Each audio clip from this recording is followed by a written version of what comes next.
Good evening. Before we get to the word of the day this evening, I have to thank my daughter for filling in yesterday. I've got a lot of good comments about it, and I appreciate everybody who encouraged her, and I appreciate her for doing it.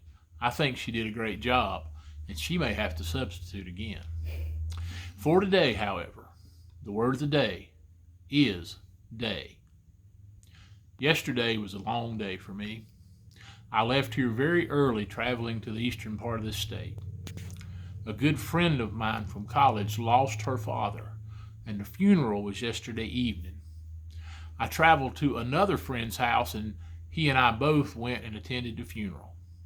It was an overcast day, and when we got there to go into the visitation, it was a little bit drizzly.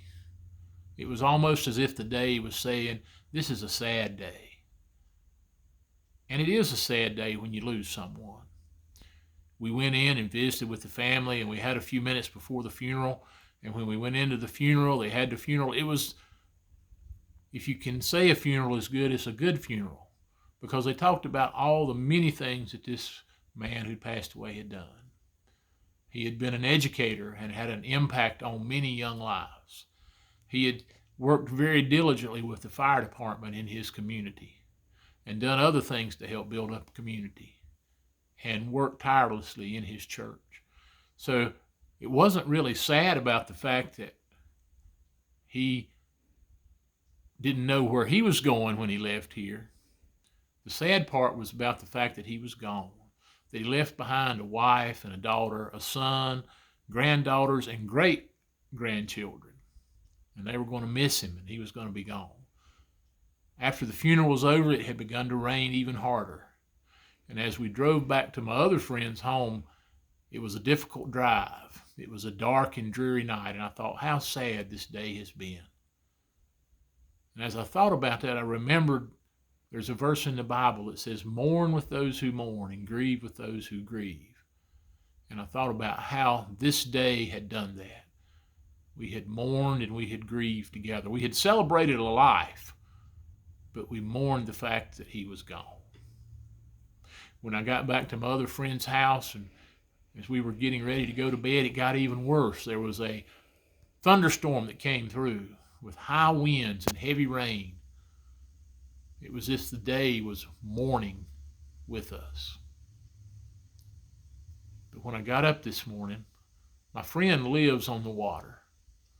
And as the day dawned, the sun rose over the water. The clouds had gone away, and the sky was no longer angry and gray.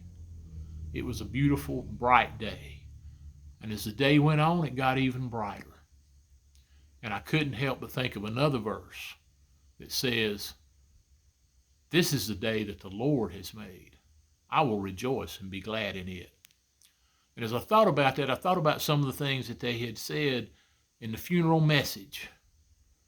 And I thought to myself, this gentleman would want us to be excited about this new day, because this new day, this bright new day, means that we have new opportunities, new responsibilities, and new possibilities. And he would want us to embrace this day, to take advantage of those opportunities, to accept his responsibilities, and use those possibilities for good. He would want us to rejoice in this new day and move forward. Don't forget him, but move forward and continue to do what's right and do what's good. I hope you have a day that you can rejoice in, and I hope it's a great day.